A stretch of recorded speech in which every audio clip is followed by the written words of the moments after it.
आज हम सफर करने वाले हैं समय में बहुत बहुत पीछे, भारतीय उपमहाद्वीप में इंसान की कहानी जहां से शुरू हुई थी, उस दौर में जिसे हम पाषाण युग या स्टोन एज कहते हैं।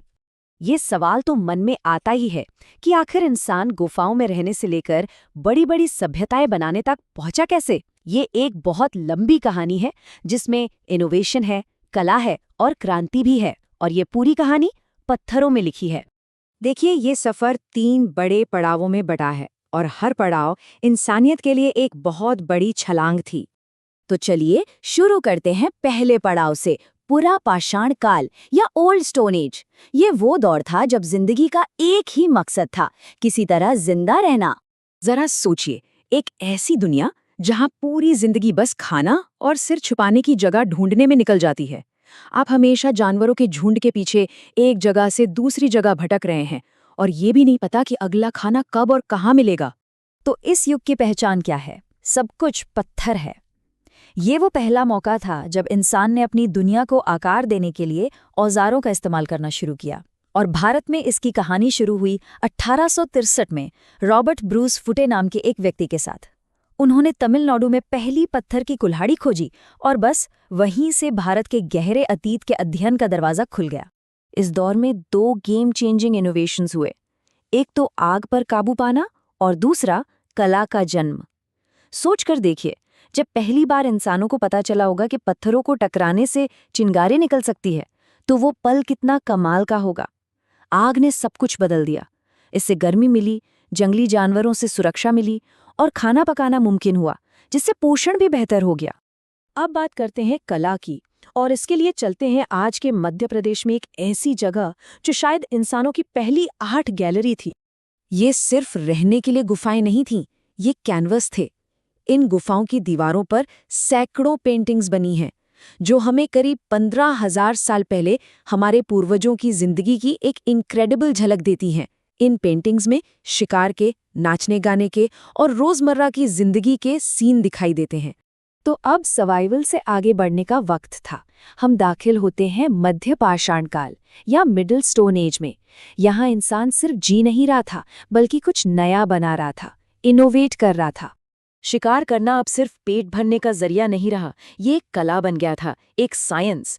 चॉपर और चॉपिंग जैसी तकनीकें आईं, मतलब पत्थरों को तेज धार देकर जानवरों को काटने के लिए ज्यादा असरदार बनाया गया।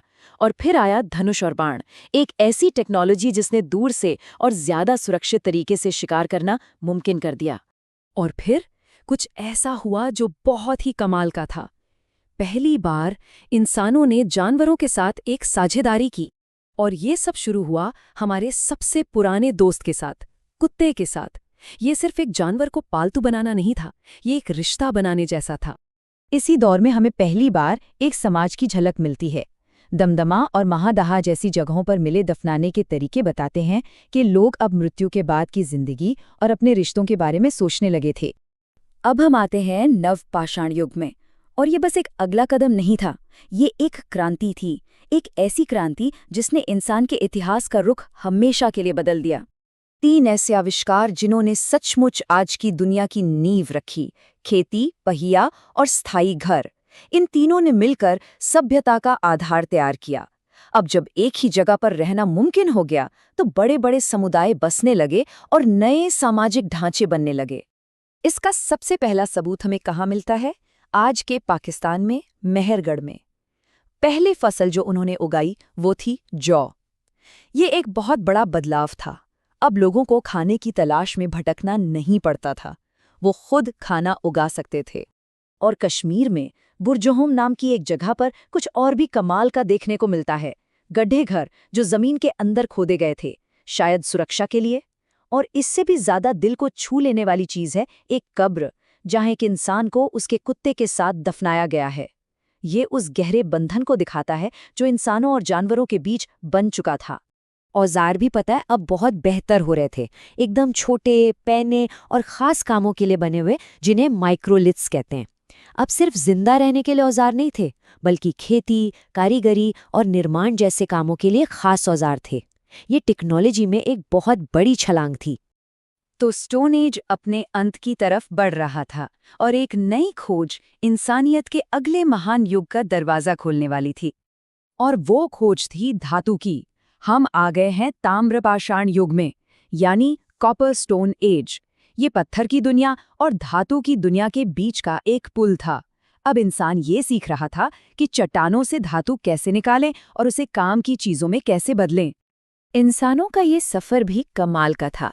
पहले उन्होंने तांबे जैसी नर्म धातु को खोजा, फिर उसे टिन के साथ मिलाकर कांसा यानी ब्रॉन्ज बनाया, जो ज्यादा मजबूत था, और आखिर में लोहे पर महारत हासिल की।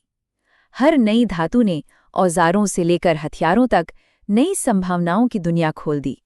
और ये सब किसी एक जगह नहीं हो रहा था। पूरे भारत में अलग अलग क्षेत्रीय संस्कृतियां पनप रही थीं। हर किसी के मिट्टी के बर्तन बनाने का अपना स्टाइल था और तांबे का अपना इस्तेमाल।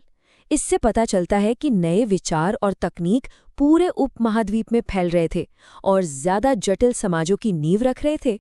तो पत्थर से धातु तक इंसान ने निर्माण करना सीख लिया था, और इसी नींव पर रखी जाने वाली थी मानव इतिहास की अगली शानदार कहानी, सिंधु घाटी के महान शहरों का उदय।